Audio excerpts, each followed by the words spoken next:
Assalamualaikum warahmatullahi wabarakatuh kepada teman-teman yang sudah mengikuti sidang skripsi. Saatnya teman-teman memenuhi persyaratan terakhir, yaitu membuat sebuah jurnal, di mana jurnal ini dasar sumbernya adalah dari skripsi teman-teman. Artinya tutorial ini akan memberikan materi bagaimana cara menyusun jurnal yang cepat yang diambil dari skripsi kawan-kawan sekalian. Dari skripsi yang sudah terformulasi atau sudah tersusun dengan lengkap, maka inti dari jurnal itu adalah mengambil poin-poin penting dari tiap bab, yaitu bab 1, 2, 3, 4, dan 5. Sehingga pada poin penting tersebut, dari bab 1 itu fokus pada latar belakang penelitian dan perumusan masalah. Kemudian pada bab 2-nya itu fokus pada teori-teori yang berkaitan dengan variabel hingga kerangka teorinya, atau kalau yang kualitatif hingga model konseptualnya. Kemudian pada bab 3 itu fokus pada metode penelitian, populasi sampel dan teknik samplingnya. Kemudian pada pembahasan itu fokus kepada analisis datanya, baik itu kuantitatif maupun kualitatif.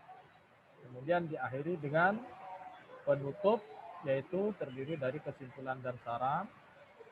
Dan jangan lupa juga teman-teman untuk menyertakan daftar pustaka. Jadi sistematikanya bisa berubah menjadi A, B, C, D atau 1, 2, 3, 4. Cara yang paling gampang adalah langsung diambil dari skripsi. Jadi skripsi yang akan kita olah sudah kita siapkan. Kemudian dari skripsi ini kita tinggal ambil judulnya, kita buang yang tidak perlu. Kemudian kita langsung masuk pada abstrak. Pada abstraksi ini yang kita tampilkan adalah abstraksi yang berbahasa Inggris. Jadi kalau disyaratkan abstrak itu menggunakan jasa penerjemah tersumpah, ya abstrak itulah yang teman-teman gunakan sebagai abstrak dari penelitian ini. Jadi dari abstrak ini kita masuk pada poin 1 atau poin A. Jadi misalnya kita ambil judul yang tetap berbahasa Indonesia, kita tinggal rapikan.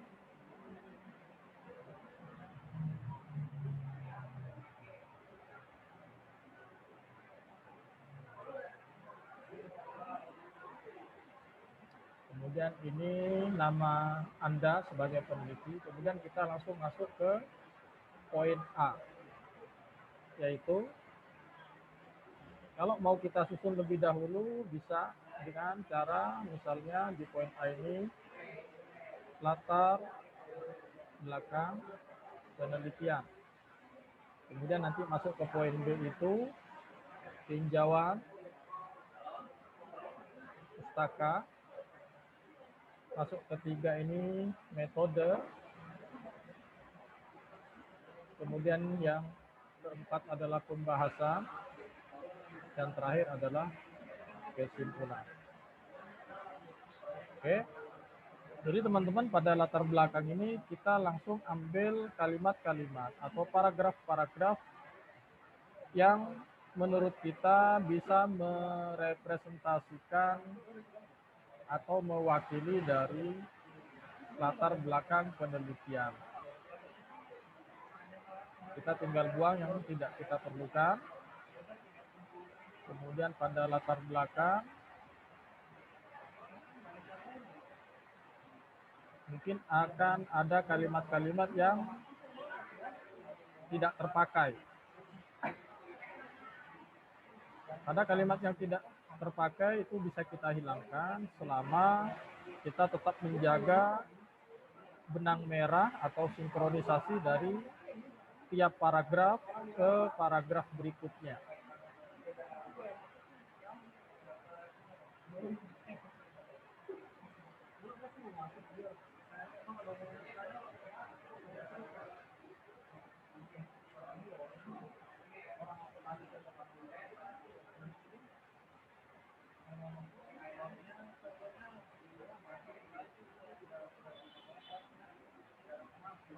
Saya rekomendasikan pada lembar kedua secara deduktif atau secara analisis dari umum ke khusus, teman-teman sudah langsung masuk ke objek yang akan diteliti, memunculkan masalah-masalah yang ada pada objek yang akan diteliti. Jadi kalau suaranya agak kurang jelas, ini karena suasananya lagi hujan deras, jadi harap maklum. Jadi kalau teman-teman masih bingung, ya tinggal dikondisikan aja, disusun sistematika penulisannya. Kemudian mungkin ada data-data yang tidak penting, itu bisa kita buang.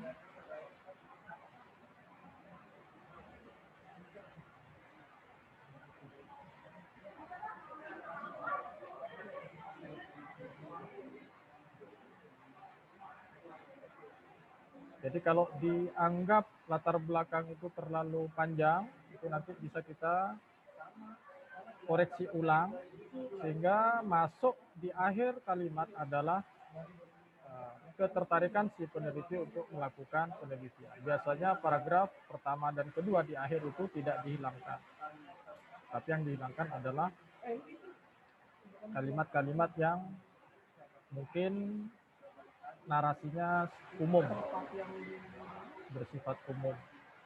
Jadi di sini misalnya setelah menjelaskan tentang latar belakang, ketika masuk pada objek yang diteliti itu terlalu banyak bahasannya, sehingga kita ambil misalnya satu paragraf saja.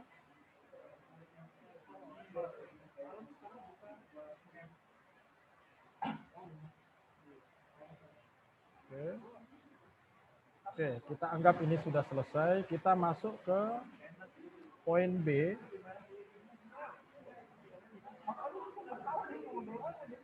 Itu perumusan masalah.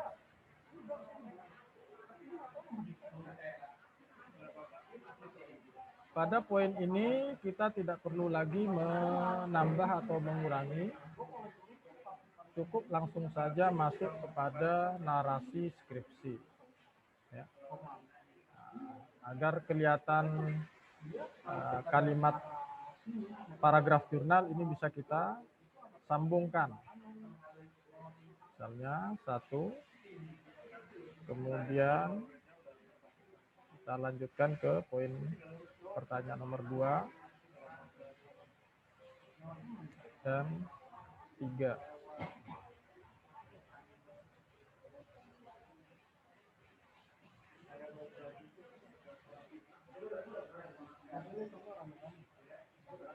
Untuk tujuan itu tidak usah kita masukkan. Jadi ingat, jadi urutannya adalah A, B, C, D, dan seterusnya. Nah, setelah rumusan, kita langsung masuk pada kajian teoritis. Jadi seperti penelitian terdahulu, ini tidak usah kita masukkan. Nah, kita hilangkan. Kita langsung masuk ke kajian pustaka. Artinya kajian pustaka adalah ada di poin C.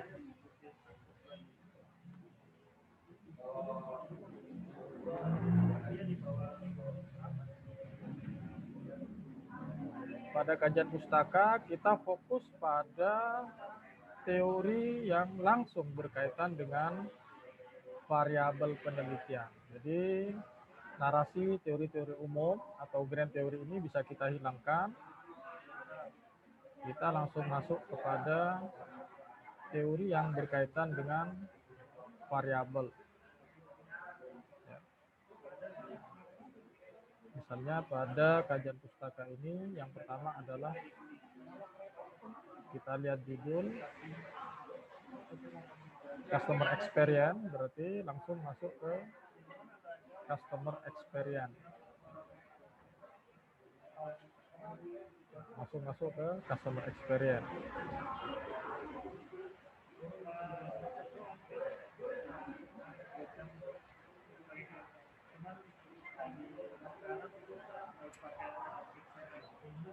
Jadi definisi, pengertian, dan seterusnya bisa kita hilangkan. Jadi biar analisisnya langsung masuk ke bahasan, yaitu membahas tentang customer experience. Tinggal kita sesuaikan menjadi paragraf yang enak dilihat.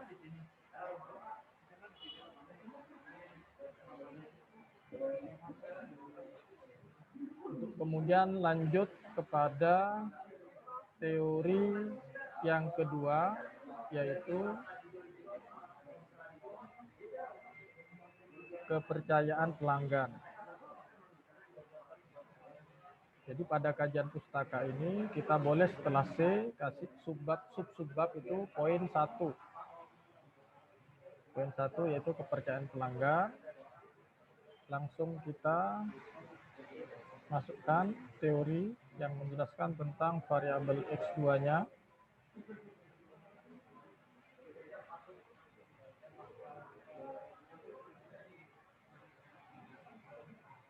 Kita ambil teori-teori yang akan kita jadikan sebagai alat analisis pada pembahasan.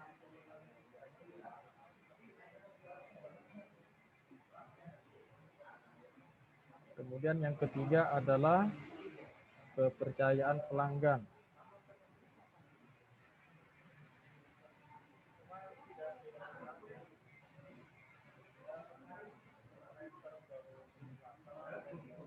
Setelah 3 teori sudah kita masukkan, maka selanjutnya kita masuk ke kerangka. Karena kerangka ini akan dilihat oleh pembaca bahwa kerangka inilah sebagai dasar dari penelitian yang kita lakukan.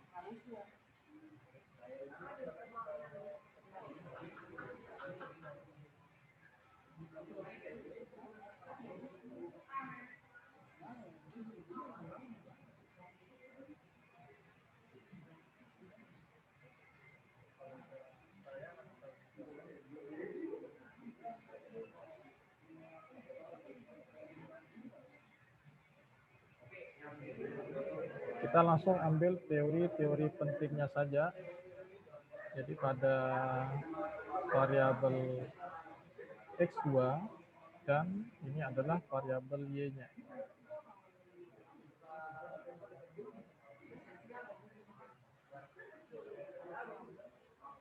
Tinggal kita susun paragrafnya agar enak dilihat.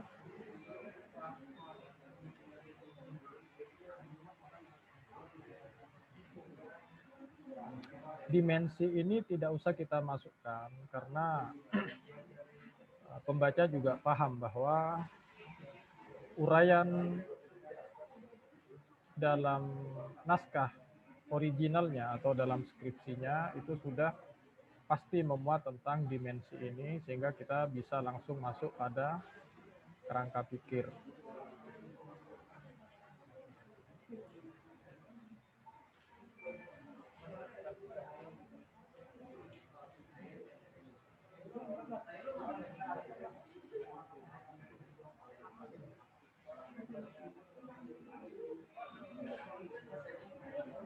Yang kita butuhkan adalah kalimat terakhir yang mengantarkan narasi masuk pada kerangka pikir. Oke, ini kerangkanya. Nah, mungkin kalau teman-teman menemukan ada hal yang hilang pada kerangka misalnya, itu tinggal masalah penulisan saja sebenarnya. Sehingga tidak usah khawatir.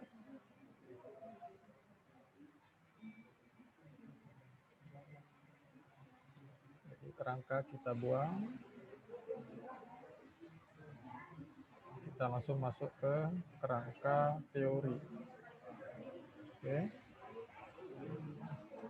Kita lihat Saya jelaskan tadi, dimensi-dimensi ini bisa kita hilangkan, sehingga kita langsung masuk pada kerangka.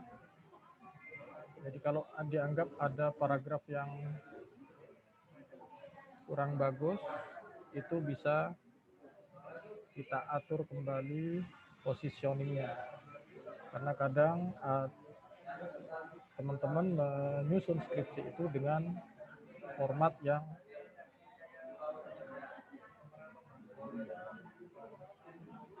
menggunakan beberapa komputer yang tidak tanpa disadari versinya berbeda. Setelah masuk ke kerangka, kita langsung pada metode. Jadi metode ini ada di bab atau subbab D. Pada metode kita hanya menjelaskan tentang metode populasi, sampel, dan teknik sampling saja.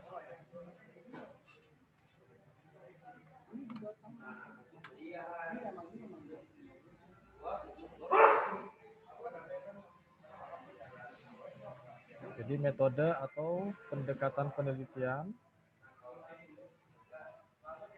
nanti paragrafnya bisa kita atur kembali.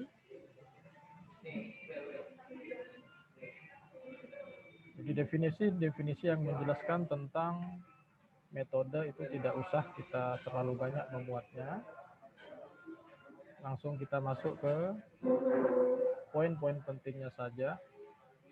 Dalam menjelaskan metode, misalnya kita masuk pada jenis penelitian, itu langsung kita jadikan paragraf. Kemudian kita langsung masuk pada definisi operasional, tidak perlu. Variabel bebas terikatnya juga sudah kita jelaskan. Jadi halaman-halaman ini yang perlu kita buang, langsung kita masuk ke teknik sampling.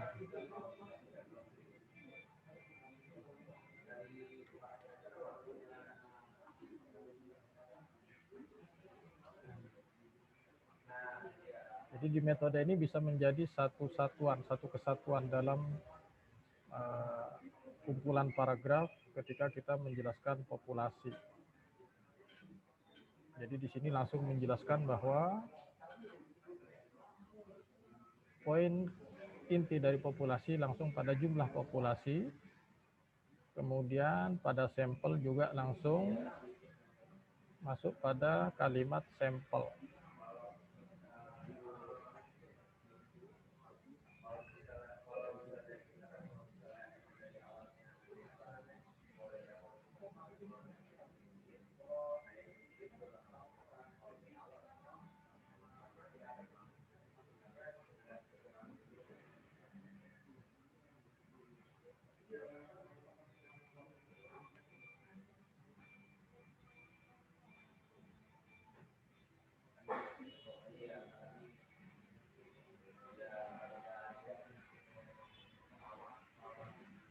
Jadi mungkin ada kalimat-kalimat yang terlalu menjelimet, kita sederhanakan.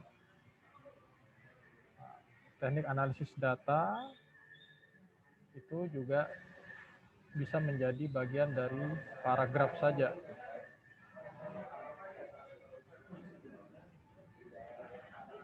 Artinya analisis data yang banyak ini bisa kita narasikan secara sederhana, misalnya dengan kalimat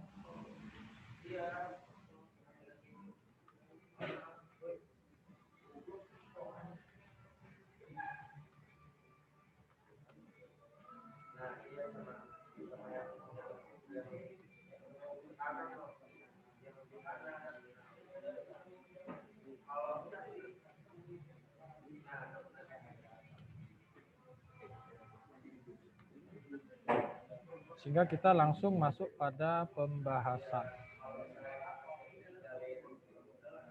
Karena banyaknya analisis yang kita lakukan, uji validitas, reliabilitas, atau yang biasa kita kenal dengan uji asumsi klasik, maka kita langsung saja masuk ke analisis utamanya. Ya. Atau biasanya pada skripsi ini teman-teman sudah melakukan pembahasan. Sehingga kita langsung bisa memasukkan pembahasannya saja atau hasil penelitian. Ini menjadi subbab E.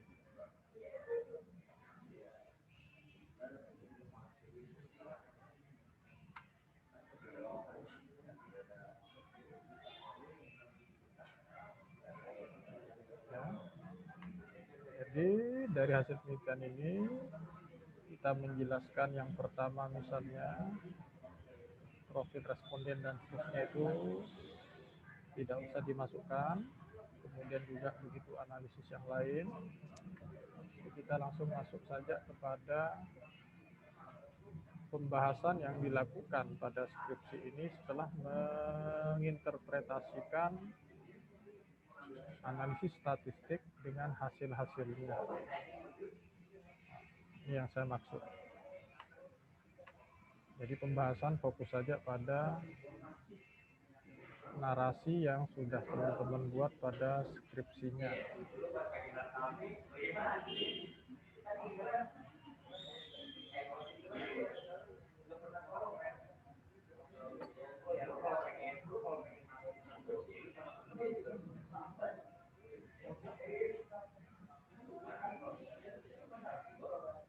Karena sekali lagi kita berasumsi bahwa jurnal ini bisa kita pertanggungjawabkan nanti itu dengan naskah orisinilnya atau naskah aslinya.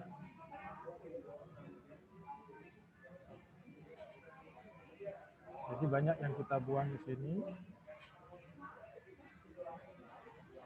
karena kita setelah metode kita langsung masuk pada analisis. Tinggal layout dan seterusnya kita sesuaikan.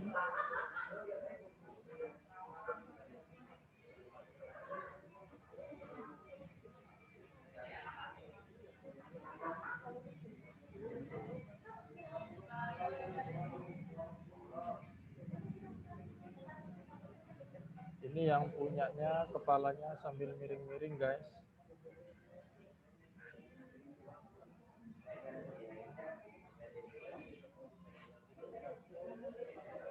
Sambil keenakan dia dibikinin sebagai contoh.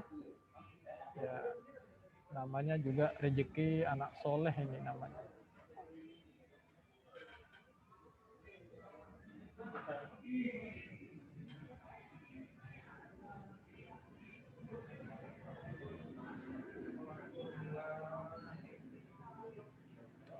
Sehingga kita langsung masuk ke poin atau subbab F terakhir, itu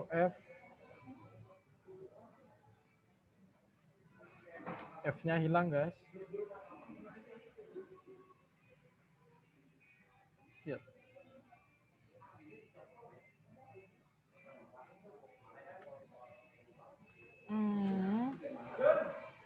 Kesimpulan.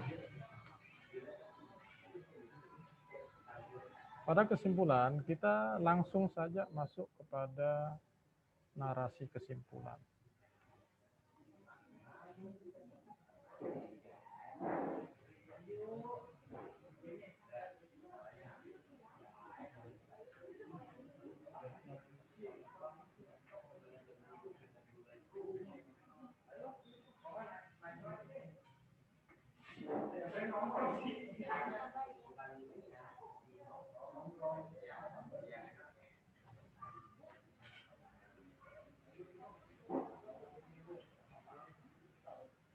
Oke.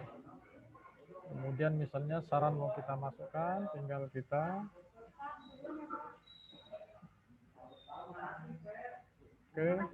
yuk di poin G.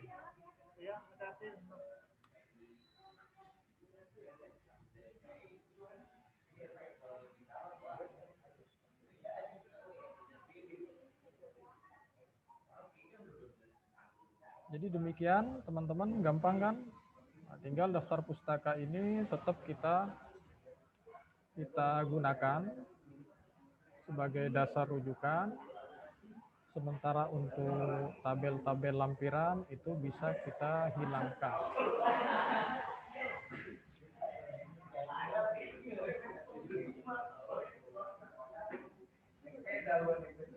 Demikian tutorial cara membuat jurnal dari skripsi kita. Mudah-mudahan bermanfaat.